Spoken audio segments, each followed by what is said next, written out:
सुनीता किचनमध्ये तुमचं सगळ्यांचं स्वागत करत आहे। तर आज आपण बनवणार आहोत तांदळाच्या पिठाचे घावणे। तर घावणे आपण बनवणार आहोत ते पिठाचे नाही बनवणार आहोत।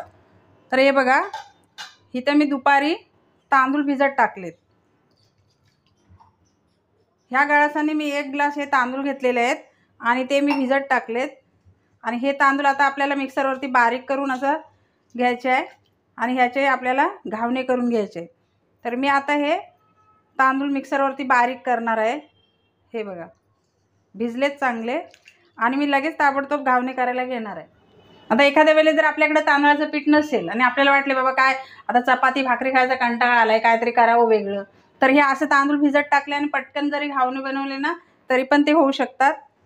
तर मी त्या पद्धतीने तुम्हाला आज घावणे करून दाखवणार आहे। प्रत्येक जण वेगवेगळे घावणे करतात, म्हणजे तांदळाच्या पिठाचे करतात। तर मी आज तुम्हाला हे तांदूळ भिजवून ते वाटून त्याचे घावणे करून दाखवणार आहे। तर हे बघा, इथं आपले तांदूळ वाटून झालेले आहेत। हे बघा, हे असे बारीक करून घेतलेत मी। आता ह्याच्यात आपल्याला जेवढं पाणी टाकायचं आहे, किती पातळ करायचं आहे ते आपण करून घावणे बनवू। आता ह्याच्यामध्ये पाणी टाकते, दुसरं काय टाकायचं नाही आपल्याला, मीठ आणि पाणी। पहिले भांडं धुवून घेते मी।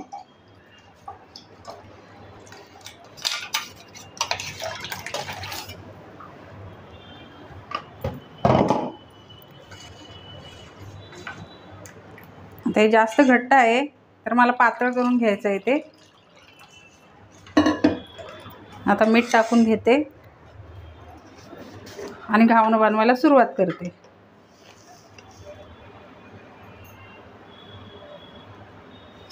आपल्या चवीनुसार मीठ टाकून घ्यायचं। तर हे बघा, मी एवढं पातळ करून घेतलेलं आहे आणि घावणं बोललं तर त्याला पीठ पातळच लागतंय जास्त। हे बघा, आता माझ्याकडे काय भिड्याचा तवा नाही, मी इथं आपल्या ढोशाचा तवा ठेवला आहे आणि ढोशाच्या तव्यामध्ये मी हे घावणे बनवून घेणार आहे। मी गॅस पेटवते, भिड्याच्या तव्यामध्ये मस्त जाली फुटते त्याला। तर ह्याच्यामध्ये बघूया आपण, मी तवा ठेवला आहे, मी तर तवा ठेवून घेतलेला आहे। हा तवा माझा ढोशाचा तवा मी ठेवला आहे इथं आणि हे आता ढोशाच्या तव्यामध्ये मी घावणं बनवणार आहे। गॅस पेटवून ठेवलेला आहे तवा। तवा गरम झाला आहे का आपण बघूया। त्याच्यावरती असं पाणी शिंपडायचं। हा अजून बरोबर तापलेला नाही, जरा थोडा तवा आपल्याला तापायला पाहिजे। आता तवा गरम झाला आहे तर बघूया आपण, हे असं पाणी शिंपडून घ्यायचं आणि तवा गरम झालेला आपल्याला ह्याच्यामध्ये समजणार बाबा तवा गरम झाला आहे। आता ह्याला आपल्याला तेल लावून घ्यायचं आहे। तर मी हा कांदा घेतला आणि कांद्याने तेल लावून घेते। हे बघा,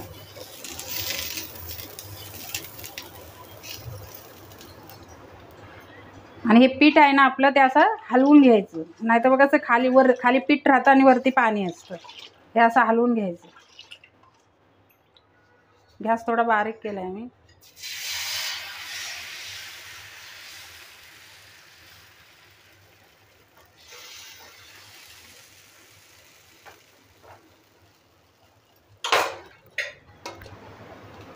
तर हे बघा, आपला घावणा मस्त असा सुकला आहे आणि कडेनी पण निघालेला आहे। आता आपण ह्याला काढून घ्यायचं।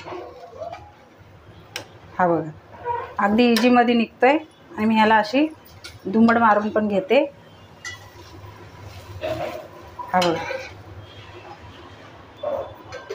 एका ताटामध्ये काढून ठेवते। तर असंच आपल्याला दुसरा पण करून घ्यायचा आहे। तर इथे आपला दुसरा पण घावणा तयार झालेला आहे। आता ह्याचप्रमाणे आपण सगळे घावणे करून घेणार आहोत। तर हे बघा, इथे आपले सगळे घावणे बनवून झालेले आहेत। आता हा पण झालेला आहे। ही रेसिपी बनवायला एकदम सोपी आहे। हे बघा, आणि मी ज्या पद्धतीने सांगितले त्या पद्धतीने तुम्ही जर बनवलं तर आणखी सोपं होईल। आपले घावणे सगळे बनवून झाले, मी आता गॅस बंद करते। हे बघा, एकदम मऊ लुसलुशीत झालेत आपले घावणे। तर इथे आपले घावणे बनवून झालेले आहेत। आता हे घावणे तुम्ही चहा बरोबर खा किंवा कुठल्या रश्श्याबरोबर, म्हणजे चिकन मटन नाहीतर ह्या नारळाच्या चटणीबरोबर, नारळाच्या दुधाबरोबर पण हे तुम्ही घावणे खाऊ शकता. आमच्या गावाकडे हे गावठी कोंबडीचा रस्सा आणि हे घावणे खातात आणि हे बनवले जातात. त्या टायमात गावठी कोंबडी कापतातच आणि त्याचा रस्सा बनवतात. एकदम झकास होतो आणि ते खाल्लं जातं. तर आजची रेसिपी तुम्हाला कशी वाटली कमेंट करून मला नक्की सांगा.